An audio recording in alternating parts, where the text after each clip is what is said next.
Javier Suarez Medina, August 14, 2002. For the 1988 shooting death of Dallas police undercover officer Lawrence Rudy Cadena, Javier Medina received a death sentence. Cadena, 43, arranged the purchase of 3 ounces of cocaine outside the convenience shop on December 13, 1988. Medina approached the passenger side of Cadena's Camaro, took a Tech 9 semi-automatic out from under his overcoat, and started shooting at close range while Cadena waited for the dealers to provide the cocaine. After approaching the scene with his undercover car, another cop who had been watching the drug deal fired 4 shots at Medina, wounding him and stopping him from shooting at Cadena. Medina declined the final special meal. His last words were, "I'd like to apologize to the Cadena family for whatever hurt and suffering I've caused them. I'm going home. I'm at peace. I'm at rest. Thanks for your support and for never leaving me alone. Viva Mexico. I am truly sorry. May you find peace in this." Gary Wayne Etridge, August 20, 2002. Project manager Gail Javier worked at a San Luis Pass condominium complex. Etridge was employed by Gail as a maintenance worker in late January 1990. 2 weeks later, he returned the favor by breaking into her house, robbing her, stabbing her multiple times, and killing her daughter. When Gail got home from work on the evening of February 2, 1990, Etridge and her 15-year-old daughter Christy were waiting for her. When Etridge got the money he demanded, he took out a knife and started stabbing Gail. She somehow lived, and the police officer later found her with numerous wounds to her arms, face, neck, chest, and upper abdomen. Gail's 15-year-old daughter was discovered on the ground, gagged with a towel and her hands bound with a telephone line. She died at the scene after being stabbed 4 times.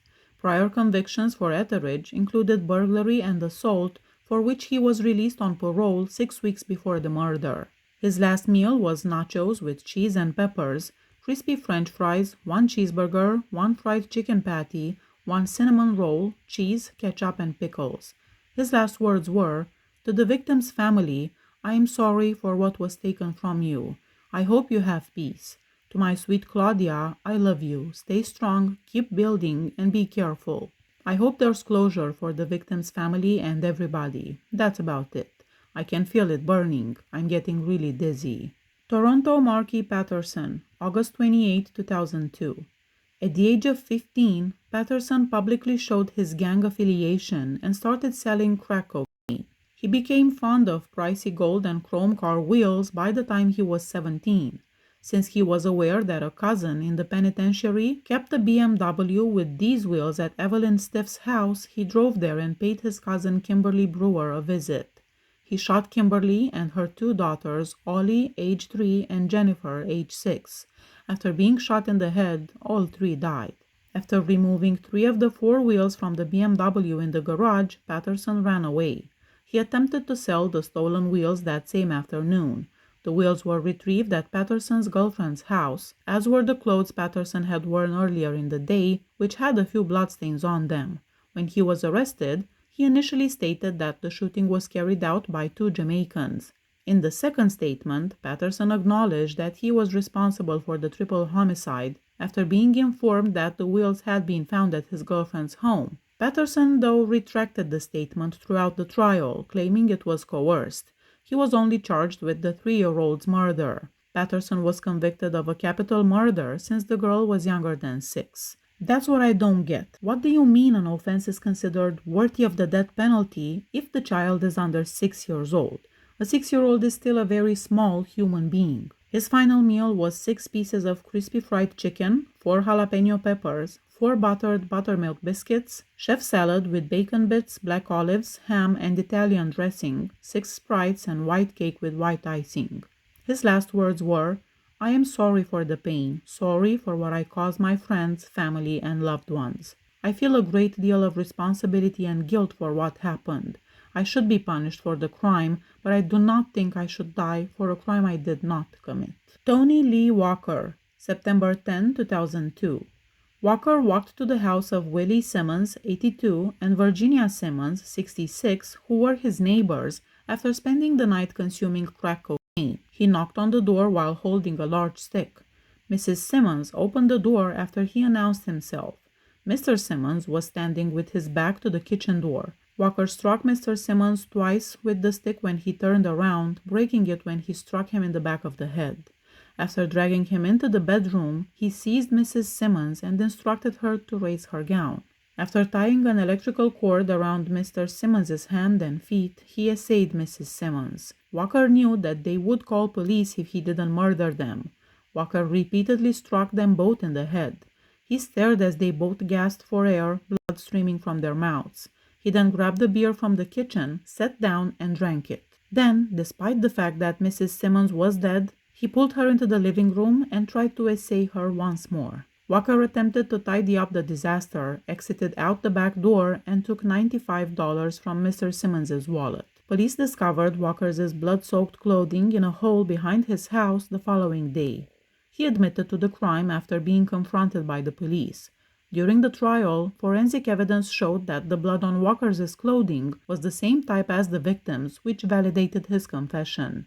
Additionally, the evidence showed that Mrs. Simmons had Walker's genetic material on her. He had been previously convicted of another murder for which he was granted parole. His final meal was French fries, 5 pieces of fried chicken, and 3 Dr. Peppers.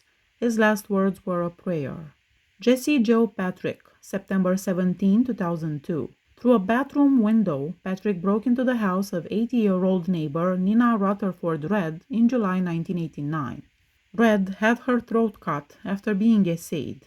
Before departing, Patrick robbed the house and was subsequently taken into custody in Mississippi. A sock saturated in blood was discovered in Patrick's house. The DNA was identical to that found in Red's blood type. The knife discovered at the scene was recognized as belonging to Patrick's live-in girlfriend. Shortly after his arrest, he admitted to the crime, but he later changed his mind. He had no final meal and no last words. Ron Scott Shamburgger, September 18, 2002.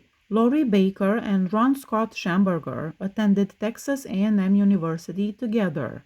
The two had gone dancing together as freshmen, but it had been years before they crossed paths again. Shamburgger was a fifth-year senior in the fall of 1994 when he brought a rifle, gas can, and duct tape to Lori's house. He entered the house via a window in a spare bedroom before breaking into Lori's locked bedroom where she was sleeping. Lori recognized Shamburgger and he used the duct tape to bind her hands. Victoria Kohler, Lori's roommate, came home at this time. Shamburgger pressed the pistol to Lori's head and shot her as soon as he heard Victoria come in.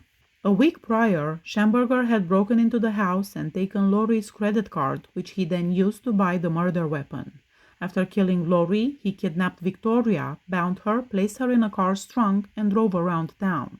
He then abandoned the car and went back to the crime scene. Shamburgger tried to locate and extract the bullet by cutting into Baker's head with a knife. When he couldn't, he burned the home down and doused her body with gasoline. As the fire spread, the house finally blew up.